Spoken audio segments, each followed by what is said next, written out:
रविवार के दिन यह व्रत आने के कारण इसे रवि प्रदोष व्रत कहा जाता है। प्रदोष व्रत हर महीने के दोनों पक्षों की त्रयोदशी तिथि को रखा जाता है। एक समय सर्व प्राणियों के हितार्थ परम पावन भागीरथी के तट पर ऋषि समाज द्वारा विशाल गोष्ठी का आयोजन किया गया। इस सभा में व्यास जी के परम शिष्य पुराण वेता सूत जी महाराज हरि कीर्तन करते हुए पधारे। सूत जी को आते हुए देखकर शौनक आदि 88,000 ऋषि मुनियों ने खड़े होकर दंडवत प्रणाम किया। महाज्ञानी सूत जी ने भक्ति भाव से ऋषियों को हृदय से लगाया तथा आशीर्वाद दिया। विद्वान ऋषिगण और सब शिष्य आसनों पर विराजमान हो गए। शौनकादि ऋषि ने पूछा, हे पूज्यवर महामते, कृपया ये बताने का कष्ट करे कि मंगलप्रद कष्ट निवारक यह व्रत सबसे पहले किसने किया और उसे क्या फल प्राप्त हुआ। श्री सूत जी बोले, आप सभी शिव के परम भक्त हैं। आपकी भक्ति को देखकर मैं व्रती मनुष्यों की कथा कहता हूँ, ध्यान से सुनो। रवि प्रदोष व्रत की कथा के अनुसार एक गांव में अति दीन ब्राह्मण निवास करता था। उसकी साध्वी स्त्री प्रदोष व्रत किया करती थी। उसे एक ही पुत्र रतन था। एक समय की बात है, वह पुत्र गंगा स्नान करने के लिए गया।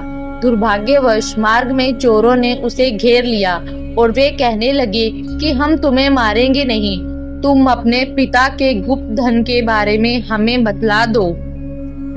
बालक दीन भाव से कहने लगा कि बंधुओं, हम अत्यंत दुखी दीन हैं, हमारे पास धन कहाँ है। तब चोरों ने कहा कि तेरे इस पोटली में क्या बंधा है। बालक ने निसंकोच कहा कि मेरी माँ ने मेरे लिए रोटियां दी है। ये सुनकर चोरों ने अपने साथियों से कहा कि साथियों, ये बहुत ही दीन दुखी मनुष्य है, अतः हम किसी और को लूटेंगे। इतना कहकर चोरों ने उस बालक को जाने दिया। बालक वहां से चलते हुए एक नगर में पहुंचा।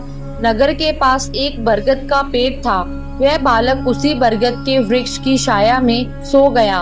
उसी समय उस नगर के सिपाही चोरों को खोजते हुए उस बरगद के वृक्ष के पास पहुंचे और बालक को चोर समझकर बंदी बना राजा के पास ले गए। राजा ने उसे कारावास में बंद करने का आदेश दिया। ब्राह्मणी का लड़का जब घर नहीं लौटा तब उसे अपने पुत्र की बड़ी चिंता हुई। अगले दिन प्रदोष व्रत था। ब्राह्मणी ने प्रदोष व्रत किया और भगवान शंकर से मन ही मन अपने पुत्र की कुशलता की प्रार्थना करने लगी।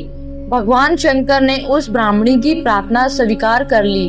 उसी रात भगवान शंकर ने उस राजा को स्वप्न में आदेश दिया कि वह बालक चोर नहीं है, उसे प्रातः काल छोड़ दे, अन्यथा उसका सारा राज्य वैभव नष्ट हो जाएगा।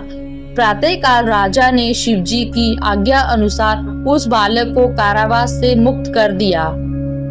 बालक ने अपनी सारी कहानी राजा को सुनाई। सारा वृतांत सुनकर राजा ने अपने सिपाहियों को उस बालक के घर भेजा और उसके माता पिता को राज दरबार में बुलाया। उसके माता पिता बहुत ही भयभीत थे।